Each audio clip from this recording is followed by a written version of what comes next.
नमस्कार दोस्तों, आज हम लोग बात करेंगे बौद्ध धर्म के बारे में। बौद्ध धर्म से बहुत ही ज़्यादा प्रश्न आते रहते हैं आगामी एग्जामों में। जैसे अभी एग्जाम हुआ था आपका टेट का, उसमें महावीर स्वामी के बारे में प्रश्न पूछा गया था। तो हो सकता है अगले वाले एग्जाम में गौतम बुद्ध के बारे में प्रश्न पूछते। तो चलिए शुरू करते हैं। दोस्तों, जो बौद्ध धर्म के संस्थापक होते हैं गौतम बुद्ध जी होते हैं, और इन्हें एशिया का प्रकाश पुंज या ज्योति पुंज के नाम से जानते हैं। इसे अंग्रेजी में लाइट ऑफ एशिया भी कहा जाता है। इनकी जन्म की बात करें दोस्तों, तो जन्म 563 ईसा पूर्व में कपिल वस्तु के लुम्बिनी में हुआ था, जो कि नेपाल में पड़ता है। और इनके पिताजी का नाम शुद्धोधन था, जो शाक्य गण के मुखिया थे। और माता का नाम महामाया, कहीं कहीं माया देवी भी देता है। दोस्तों, इनके जन्म के 7वें दिन ही इनकी माता का देहांत हो जाता है, और इनका लालन पालन जो है इनकी मौसी प्रजापति गौतमी जी करती हैं।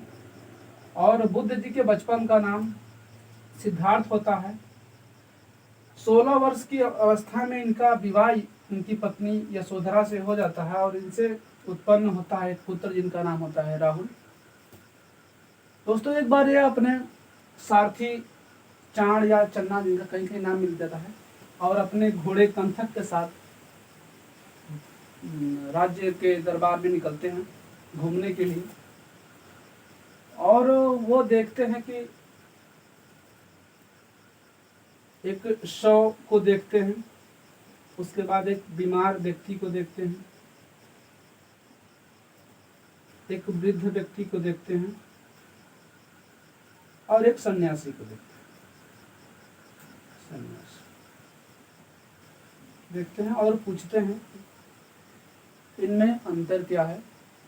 तो सबके बारे में बारी बारी उनका जो सारथी होता है चाण या चन्ना, वो बताता है। और लास्ट में वो कहते हैं कि नहीं, मैं भी अपना सन्यासी जीवन ही व्यतीत करता हूँ। तो वो 29 वर्ष की अवस्था में गृह त्याग देते हैं। गृह त्यागने की घटना को बौद्ध धर्म में महाभिनिष्क्रमण के नाम से जाना जाता है। गृह जब त्याग देते हैं तो मित्रों, सर्वप्रथम उनके जो प्रथम गुरु अलार कलाम से मुलाकात होती है वैशाली में, जो कि सांख्य दर्शन के प्रणेता हैं।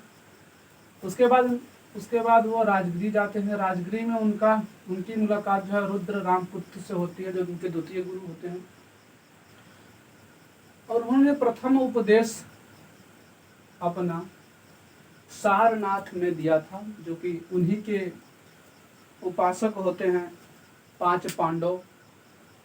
तो उस घटना को बौद्ध धर्म में धर्म चक्र प्रवर्तक के नाम से जाना जाता है।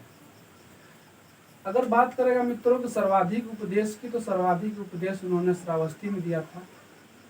और उनकी उपदेश की जो भाषा थी वो थी पाली।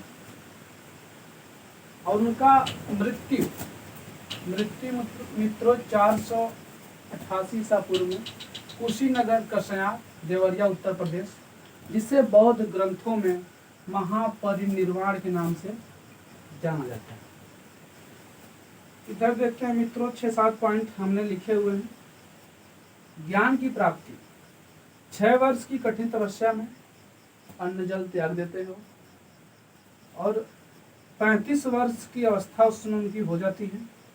वैशाख पूर्णिमा की रात होती है, और निरंजना नदी या फाल्गु नदी कहीं कहीं नाम मिल जाता है के तट पर पीपल वृक्ष के नीचे गया स्थान की बात करेगा तो गया में उनको ज्ञान की प्राप्ति होती है। बाद में जब ज्ञान की प्राप्ति हो जाती है तो वो गया का नाम बाद में बोध गया हो जाता है। इस तरह से बौद्ध धर्म से इम्पोर्टेंट फैक्ट्स हमने रखे हुए हैं। कुछ बौद्ध संगीतियाँ होती हैं, बौद्ध सभाएं होती हैं बौद्ध धर्म में, तो उनसे अध्यक्ष और समय और शासक के बारे में प्रश्न पूछता रहता है। तो इसके बारे में थोड़ा हम चर्चा कर लेते हैं। तो प्रथम बौद्ध संगीति या बौद्ध सभा 483 ईस्वी में राजगृह स्थान पर, और अध्यक्ष वहाँ पे होते हैं महाकश्यप, और शासक होता है अजातशत्रु। मित्रों, जो अजातशत्रु होता है वो हर्यक वंश का शासक होता है, जिसे पितृहंता वंश के नाम से भी जानते हैं, क्योंकि इसके जितने भी शासक होते हैं सब अपने पिता को मारकर ही राजगद्दी पे बैठते हैं।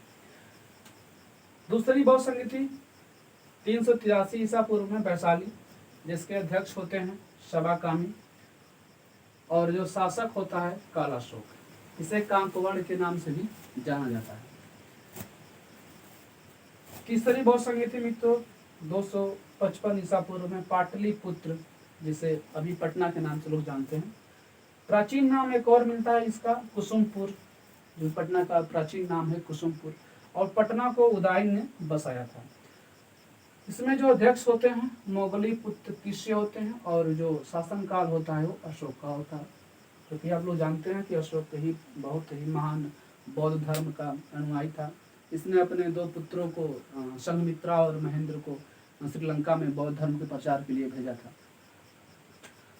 और चौथी बौद्ध संगति प्रथम शताब्दी या 102 ईसा पूर्व में कह सकते हैं आप, में हुआ था कुंडलवन कश्मीर में। इसके जो अध्यक्ष होते हैं वसुमित्र या अश्वघोष, और शासनकाल की बात करेंगे तो कनिष्क था। मित्रों जो बौद्ध चरित्र के जो लेखक होते हैं वो भी अश्वघोष होते हैं, जिसे बौद्धों का रामायण कहा जाता है। तो ये तो रहा बौद्ध धर्म। अगले वाले वीडियो में हम जैन धर्म के बारे में बात करेंगे। जय हिंद।